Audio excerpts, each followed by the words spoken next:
Well, now it's something a little different. I've been doing the cafe series, The Secrets, and I've been working on some landscapes and so on.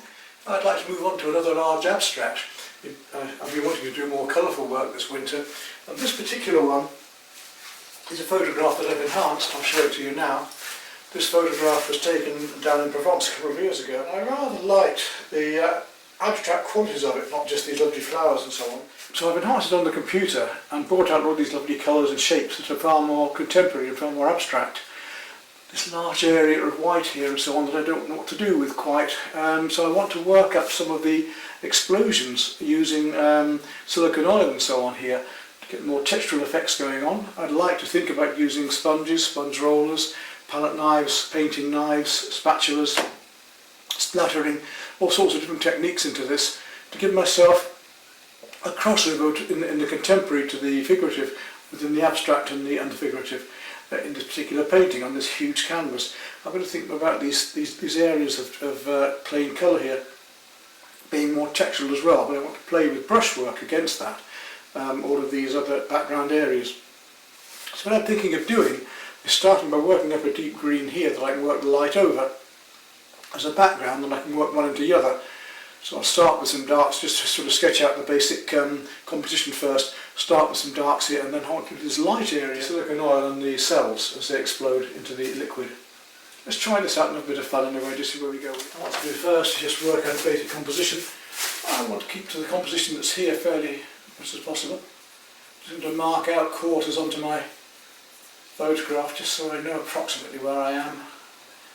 On a bigger canvas like this, it's hard to get back from it and see your position.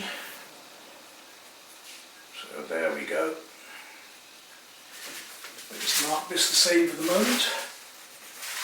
It's nice to work in a big canvas again. I'd like to go into a huge sea scene or something like this out there with big brushes, and at the moment we're in lockdown, so I just want to keep myself occupied and partially sane.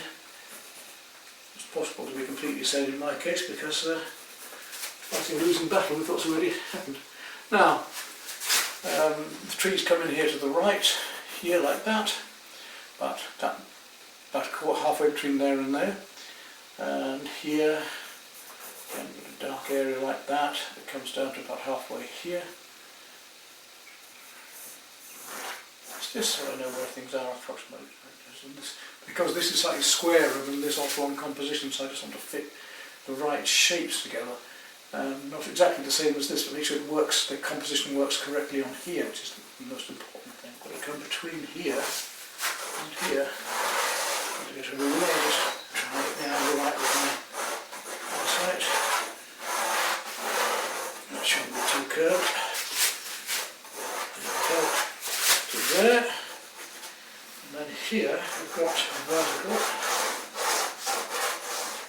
It comes from here, because I've got to shorten these slightly. I'm going to come a bit further across this way in this particular composition. So I want to make it's not copying what's on here.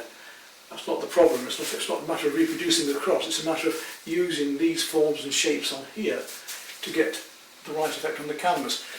It doesn't really matter whether we're copying one exactly to another. At the end of the day, the painting is what matters. It stands on its own. It doesn't need to hang on to the photograph. It doesn't need to rely on the photograph. When you're doing a pot or a bottle or anything like that, I'm painting at a slight angle to the canvas here so that you can see it, and I've got to make sure that I'm not doing foreshortened form, because that looks correct here, but it won't be around here. What I'm going to do is come over here and make a centre line. There's my centre line. And you can see just how far it goes from here. That looks correct. From here, it's narrower this side than this side, so I've got to make sure that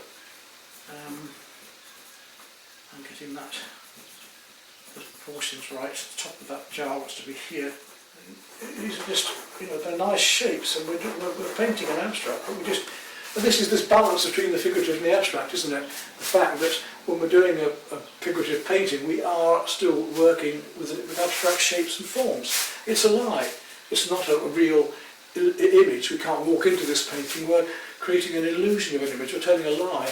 And how we do that, that's whether we're trying to recreate it like a photograph or in photographic detail, or whether we're using it to hang our painting upon.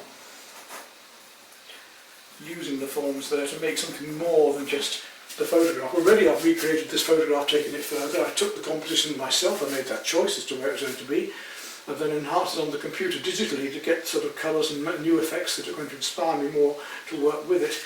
Now I'm taking this further into the materials and the colours and the light that I want. It's going to go way beyond the original picture. It's just using it as a skeleton to hang my ideas upon and play with, and it will evolve as I go along, hopefully, as well.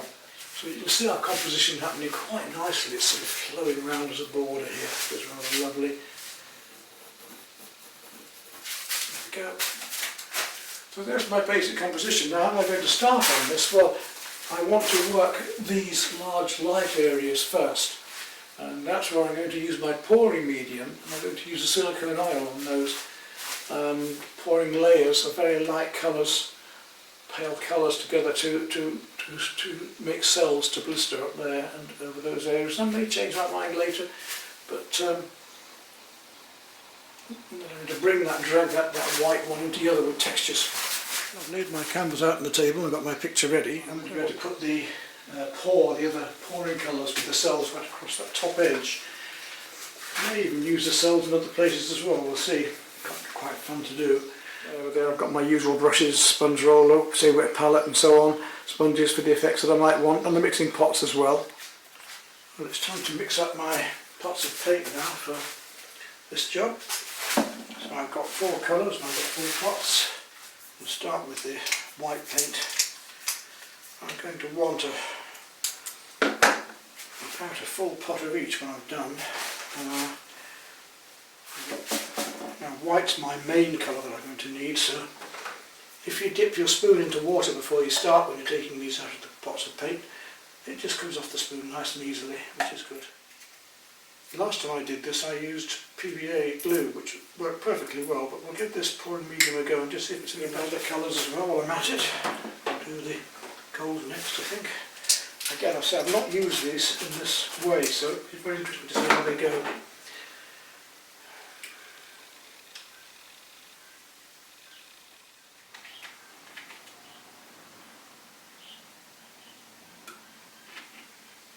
I might need to add some more medium. We'll see how liquid it is by the time I've finished. Let's try the gold.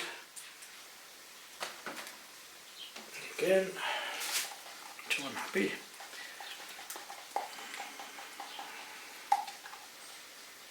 Yes, it's got to be runny enough now. Yes, I want it straight on.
So you can see now the cell structures happening here, so rather fun.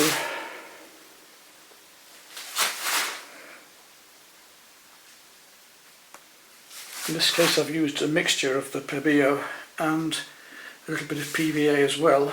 The PVA glue does work quite well as a flow medium as well.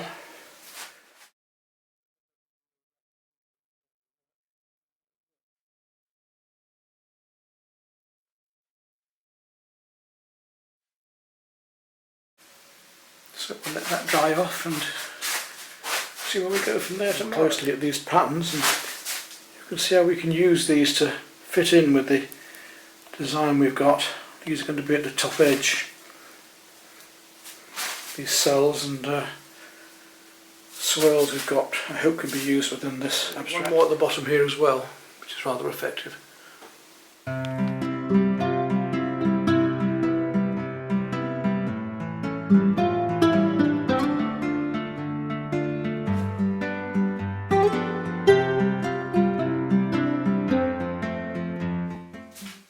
Well, now back onto this big beauty. Just finished off that nice golden painting of the woodland, the riverside down on the cruise. We've got this dried off now, so it's safe to touch it. I need to start working up all the surround. Let's see where this painting is going to go.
Painting knives and work up some slabs of paint across the scraping and texturing.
The sun's been a bit of a nuisance behind it now, so I'll have to give up for a while, or maybe until tomorrow. But you can see I've now worked the rollers up, the painting knife up, and I'll be working into the brushes next.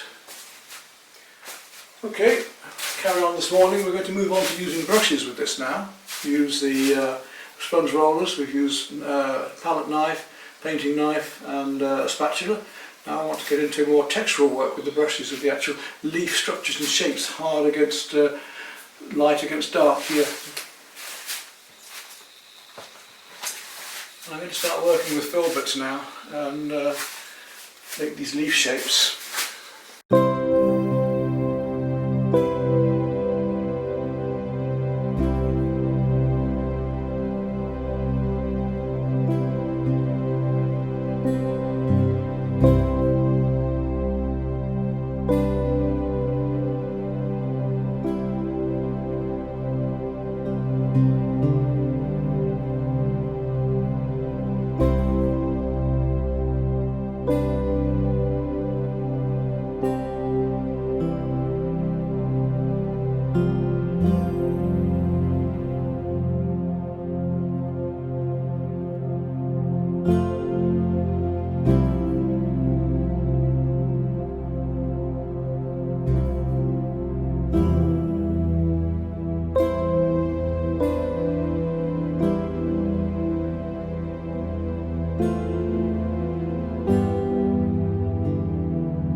the largest one I've done for a while, and it's been great fun. It's kept me occupied for, what, 3 days now, which is long for me. And we've used sponge roller, we've used painting knife, we've used a cement trowel, we've used sea sponge and brushes. So, you know, 4 techniques, and it's been good fun pushing these colours and playing with these different textures as well. Warm against cool, light against dark, rough against smooth. To get this crossover between a contemporary painting, figurative painting and abstract painting, and enjoying, enhancing with the computer, using the computer, not copying it, not copying photographs, but taking the photographs and the images further into a separate work of art in its own identity completely.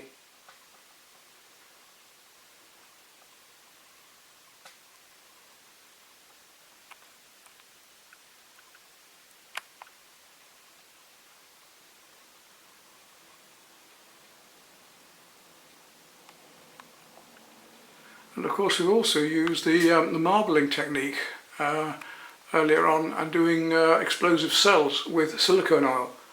So that's been a good fun. As you can see down here, I really want to show you some of these textures that have been achieved this way. Here in the corner, for instance.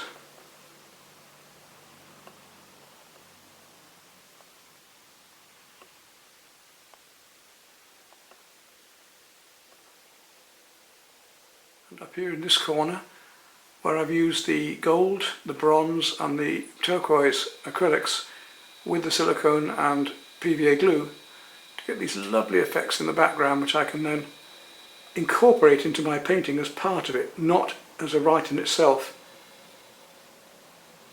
Don't just want easy effects used by the yard. And there we go. I hope that's been fun for you and enlightening us to these lovely techniques you can use and methods.